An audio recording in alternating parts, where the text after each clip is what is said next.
Okay, so we know Windows 10 is now end of life. No more updates are available for it, but not everybody can run out and buy a new computer, or maybe your computer doesn't support Windows 11.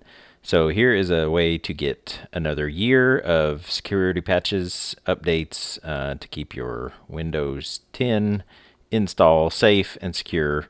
What you're going to do is just go down next to your Start button and just type updates, and you're going to do check for updates.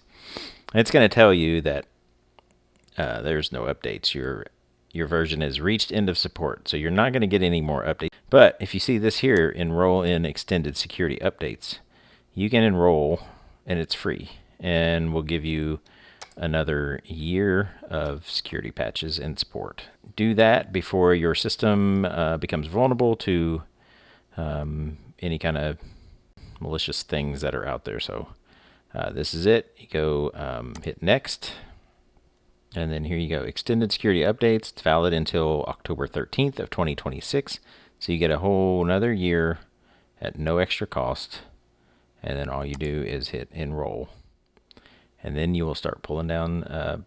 You will get security patches as they release them, and that's it. So hope this helps you.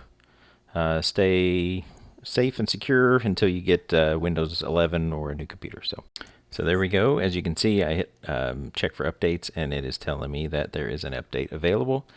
So it is downloading the November security patch for Windows 10. So this will continue to keep me patched and updated for another year. So thanks for watching. See ya.